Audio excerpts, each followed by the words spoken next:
Hello students, myself Gaurav Pratap Singh. I am working as a lecturer at RBS Polytechnic Bichpuri Agra और मैं जो आपको subject पढ़ा रहा हूँ उसका नाम है refrigeration plant erection and servicing, जिसका अध्ययन हम करते हैं मैकेनिकल इंजीनियर थर्ड ईयर के लास्ट सेमेस्टर में। और ये मेनली सब्जेक्ट ज़रूरी है किसके लिए, RAC वालों के लिए। तो अभी तक पुरानी वीडियोस में क्या था, हमने काफ़ी चीज़ें इसकी डिस्कस कर चुके थे, सिलेबस 1 यूनिट 2 यूनिट 3। और अब हम जो डिस्कस कर रहे हैं वो क्या है, unit 4 erection of refrigeration plant. इसमें भी काफ़ी चीज़ों का अध्ययन हमने कर लिया था। हमने डक्ट के बारे में पढ़ लिया था कि डक्ट क्या होती हैं, कितने टाइप की डक्ट्स होती हैं। मेनली 3 टाइप की डक्ट बताई थी, रिजिड, फ्लेक्सिबल और फैब्रिकेटेड।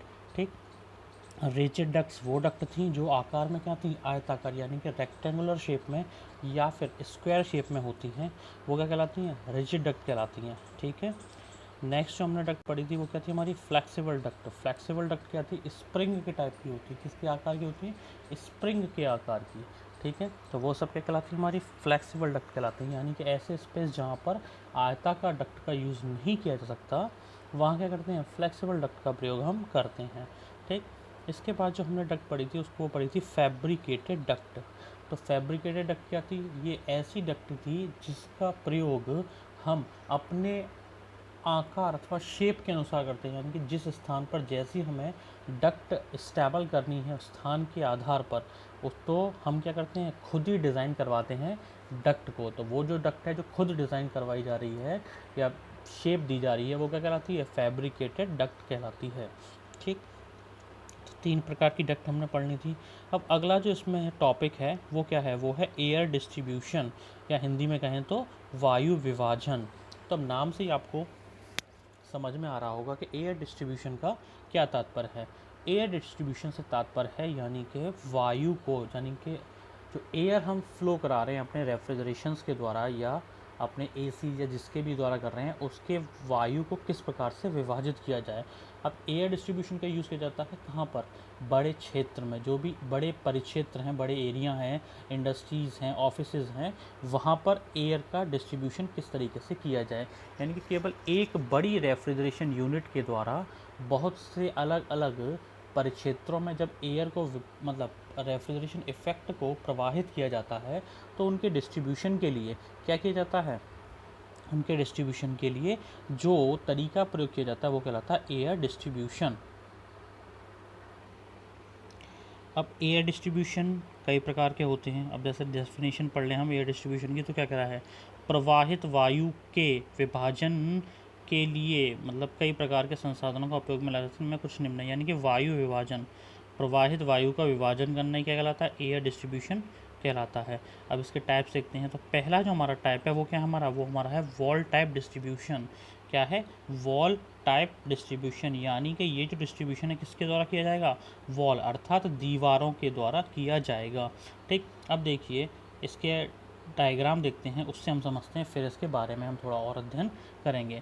वॉल टाइप डिस्ट्रीब्यूशन में क्या है, यानी कि दीवारों के द्वारा इसका प्रवाहन होता है। ठीक है, तो क्या करते हैं, जहाँ भी ये डिस्ट्रीब्यूशन का प्रयोग किया जाता है वहाँ 2 डक्ट का यूज़ करते हैं। किसका करते हैं, 2 डक्ट्स का। ये एक नंबर 1 डक्ट है और ये क्या है, नंबर 2 डक्ट है। 2 डक्ट के पार्ट्स लगे रहते हैं। ठीक है, अब इनका कार्य क्या होता है, पहली जो डक्ट है, ठीक, नंबर 1 वाली जो डक्ट है ये क्या करती है कि एयर का फ्लो कराती है हमारे परिक्षेत्र में अंदर की सतह पर। यानी कि जब परिक्षेत्र में हमें रेफ्रिजरेशन इफेक्ट जनरेट करना है तो कोल्ड एयर को प्रवाहित करने के लिए नंबर 1 जो डक्ट है उसका प्रयोग करते हैं, और जो ये नंबर 2 डक्ट है इसका प्रयोग करते हैं जो भी अंदर की एयर है उसको बाहर निकालने के लिए। जो भी एटमॉस्फेयर की एयर एक्स्ट्रा भर चुकी है, ये गर्म हो चुकी है, उसको क्या करने के लिए, बाहर निकालने के लिए हम एयर आउटलेट का प्रयोग करते हैं। तो मेनली क्या हो गया, 2 डक्ट का यूज़ किया जाता है। ठीक है, और क्या इसको क्या कहते हैं, वॉल टाइप, यानी कि ये वॉल्स पर लगाई जाती हैं, दीवारों के सिरे पर ऊपर लगी रहती हैं। ठीक है, तो दीवारों के सिरे पर एक ऊपर ऊपर कौन सी लगी रहती है, ऊपर रहती है एयर इनलेट वाली डक्ट, और निचले सिरे पर लगी रहती है हमारी एयर आउटलेट वाली डक्ट। ठीक है, एयर उससे इस जो 1 है हमारी, इससे फ्लो होता रहता है एयर का अंदर एटमॉस्फेयर में। ठीक, और वो क्या करती है, रेफ्रिजरेशन या कूलिंग करके एयर डक्ट 2 से बाहर निकलती रहती है।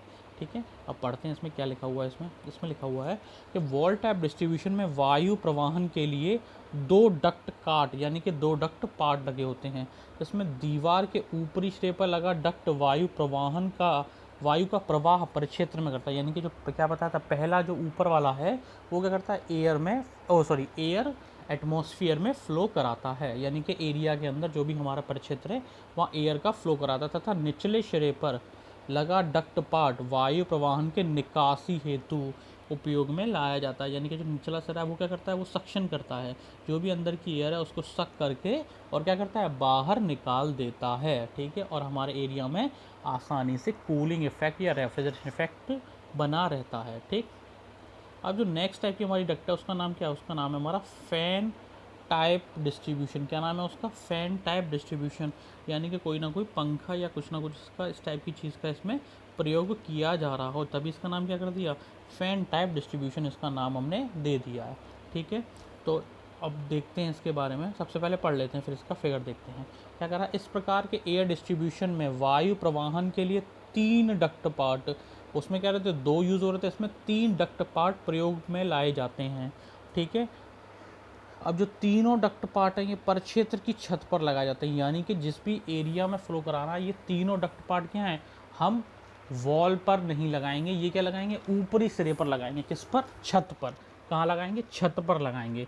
इसमें से 2 का कार्य वायु प्रवाहन, यानी कि 2 क्या करते हैं, एयर का फ्लो करते हैं, और दोनों के मध्य में बना डक्ट पार्ट कार्य वायु की निकासी के लिए होता है। यानी कि जो भी एयर ने क्या हुआ, ठंडा कर दिया, उसके बाद जो एयर बाहर निकालनी है उसके लिए जो मीडियम वाला डक्ट पार्ट लगा होता है। यानी कि कितने होते हैं, 3 डक्ट पार्ट प्रयोग में लाए जाते हैं। 2 क्या करते हैं, एयर का फ्लो बनाते हैं अंदर के लिए, और एक क्या करता है, उस एयर को सक करके बाहर एटमॉस्फेयर में छोड़ देता है। अब इसका डायग्राम देखते हैं हम किस तरीके से है। तो ये देखिए, ये इसका डायग्राम है। अब डायग्राम में क्या है, ये क्या है, 3 पार्ट के डक्ट्स लगे हैं। 3 पार्ट के डक्ट कैसे, पहला पार्ट हमारा ये, दूसरा पार्ट हमारा ये, और तीसरा पार्ट हमारा ये। ठीक, तो 3 क्या है, हमारे डक्ट पार्ट लगे हैं। 2 जो पार्ट हैं, पहला एक ये और दूसरा ये, इन दोनों से क्या हो रही है, एयर इनलेट हो रही है हमारे एटमॉस्फेयर में। कहाँ आ रही है, हमारे एटमॉस्फेयर में एयर आ रही है। ठीक, अंदर की एरिया को क्या कर रहा है, कूलिंग कर देता है, कूलिंग कर देता है। देन आफ्टर क्या करता है, कूलिंग करने के बाद एयर जो भी गर्म हो रही है वो क्या हो रही है, एयर आउटलेट से, यानी कि मिडिल पोर्शन में। ये कौन सा है हमारा, ये हमारा मिडिल पोर्शन है। ठीक, यहाँ से एयर क्या हो रही है, बाहर निकलती रहती है। ठीक है, ये जो तीनों चीज़ें ये क्या है, वॉल छत पर लगी होती हैं। ये जो तीनों चीज़ें हैं ये क्या है, छत पर ऊपर लगी हैं। पहला, दूसरा और तीसरा, ये किस पर लगे हुए हैं, ये हमारे छत पर लगे हुए हैं। ठीक, तो पहले के द्वारा क्या हो रही है, एयर इनलेट हो रही है, साथ ही साथ दूसरे के द्वारा भी एयर इनलेट हो रही है, जो भी हमारा ये क्या है, अंदर का एरिया है उसमें। ठीक, और जो हमारा तीसरा पार्ट है इससे क्या होती है, एयर बाहर आउटलेट पर बाहर निकलती रहती है। और अंदर का जो हमारा एरिया है, ये जो एरिया है इसमें क्या हो रहा है, इसमें कूलिंग इफेक्ट जनरेट होता रहता है धीरे धीरे अपने आप। ठीक है, अब नेक्स्ट टाइप की हम डक्ट देखते हैं। तो थर्ड जो हमारी है वो क्या है हमारी, वो है हमारी सीलिंग पैनल डिस्ट्रीब्यूशन, वो सीलिंग पैनल टाइप डिस्ट्रीब्यूशन। ठीक, अब ये क्या है, इस टाइप के डिस्ट्रीब्यूशन में क्या होता है, आपने देखा होगा जो ऑफिस वगैरह होते हैं वहाँ क्या किया जाता है, ऊपर के सिरे पर एक सीलिंग लगी होती है और उसमें कुछ ना कुछ जालियाँ लगी रहती हैं। ठीक, उन्हीं जाली के जरिए क्या होती है, एयर इनलेट पर आती रहती है। क्या आती रहती है, एयर इनलेट पर आती रहती है। देखा होगा आपने ऑफिस, जो अच्छे ऑफिस वगैरह होते हैं वहाँ ऊपर क्या रहता है, सीलिंग लगी रहती है प्लास्टिक की या कैसी भी, उसके जरिए क्या होता रहता है, कुछ उसमें ग्रिल्स लगे होते हैं, जालियाँ लगी होती हैं, उनके जरिए एयर का फ्लो बना रहता है। ठीक है, और साथ ही साथ जब एयर का फ्लो बना रहता है और निचले सिरे पर क्या रहते हैं, सक्शन की एयर आउटलेट ग्रिल होती है, वहाँ से एयर का फ्लो बाहर कर दिया जाता है। अब देखिए किस प्रकार से इसकी वर्किंग है, पहले इसके बारे में पढ़ते हैं फिर इसका हम पूरा देखेंगे। तो इस प्रकार के एयर डिस्ट्रीब्यूशन में ठंडी वायु प्रवाहन के लिए कमरे के ऊपरी सिरे पर डक्ट लगे रहते हैं। कमरे का जो ऊपरी सिरा है वहाँ पर क्या बताता, सीलिंग के अंदर, जो जैसे घरों में हम सीलिंग करवा लेते हैं डिज़ाइनिंग की, उसी के अंदर क्या लगे रहते हैं, ये डक्ट लगे रहते हैं। तथा यह डक्ट ग्रिल अथवा छोटे छिद्र हुए सीलिंग, यानी कि या तो ऊपर ग्रिल्स लगा देंगे या क्या कर देंगे, छोटे छोटे होल्स कर दिए जाएंगे सीलिंग्स में, द्वारा ढके रहते हैं। ठीक है, ये बंद रहते हैं। इनका प्रयोग अधिक शीतलित वायु प्रवाहित होने वाले क्षेत्रों में किया जाता है, अर्थात उच्च व्यवसायी क्षेत्र या सुसज्जित वाहन, ट्रेन आदि में इसके द्वारा शीतलित वायु प्रवाहित की जाती है। ठीक, यानी कि जो अच्छे क्षेत्र हैं, यानी कि ऑफिसेज जो आपको बताया था मेनली, और जो ट्रेन्स होती हैं, एसी ट्रेन्स होती हैं, अच्छी एसी ट्रेन्स होती हैं, उसमें क्या करते हैं, इस प्रकार का सिस्टम लगा दिया जाता है कि ऊपर से क्या एयर फ्लो रहती है, लेकिन सीलिंग के अंदर वो बंद रहते हैं, अर्थात दिखते नहीं हैं। ठीक, शीतलित वायु प्रवाहित करने के लिए डक्ट में फैन और ब्लोअर, यानी कि डक्ट में क्या लगे रहते हैं, फैन और ब्लोअर लगे रहते हैं, जिससे कि क्या है, ज़्यादा रेफ्रिजरेशन इफेक्ट फ्लो हो सके, जिससे वायु सीलिंग से होते हुए पूरे परिक्षेत्र में प्रवाहित होती रहती है, एवं आउटलेट गिल द्वारा पुनः रेफ्रिजरेशन या रेफ्रिजरेंट या रेफ्रिजरेशन यूनिट के लिए स्थानांतरित हो जाती है। ठीक है, तो अब देखिए किस तरीके से ये कार्य करता है। देखिए ये क्या है हमारा, अब ये हमारा एरिया है, पूरा एरिया है, जिसमें क्या करनी है, हमें फ्लो करानी है। क्या करानी है, फ्लो, रेफ्रिजरेशन इफेक्ट या कूलिंग एयर फ्लो करानी है। तो क्या करते हैं, सीलिंग के ऊपर ये जो dot dot dot dot line दिख रही है आपको, ये क्या है, ये सीलिंग है, ये सीलिंग के ऊपर सारा सिस्टम होता है। ये हमारी डक्ट्स लाइन लगी होती हैं अलग अलग। ठीक है, डक्ट लाइन लगी हैं, इनके बीच में पैटर्न्स लगे हुए हैं। पैटर्न का तात्पर्य ये है कि ये डिज़ाइन करते हैं कि कहाँ कितनी एयर फ्लो होनी है और किस जगह कितनी कम एयर फ्लो होनी है। उस तरीके से ये डिज़ाइन यानी कि अवरोध उत्पन्न कर देते हैं एयर फ्लो कराने के लिए। ठीक है, और ये निचले सिरे पर क्या लगे हुए हैं, ये हमारे एयर आउटलेट ग्रिल लगे हुए हैं। क्या लगे हुए हैं, एयर आउटलेट ग्रिल्स लगे हुए हैं। सबसे पहले क्या होता है, जो हमारे ऊपर के डक्ट लाइन से, डक्ट लाइन से एयर फ्लो होती है। ठीक, यहाँ पर फैन, ब्लोअर कुछ भी इस्तेमाल कर सकते हैं, और सीलिंग से होते हुए क्या होती है, एरिया में आती रहती है। यानी कि ये जो हमारा एरिया है, ठीक, ये क्या हो गया, ये हमारा कूल होना शुरू हो जाता है एरिया।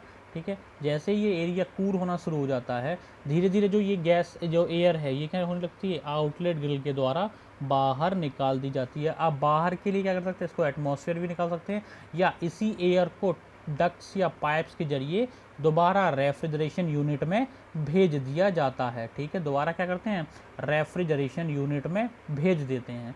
ठीक, वहाँ क्या करते हैं, इस एयर का दोबारा प्रयोग कर लेते हैं कूलिंग के लिए, और डक्ट के माध्यम से पुनः भेज दिया जाता है।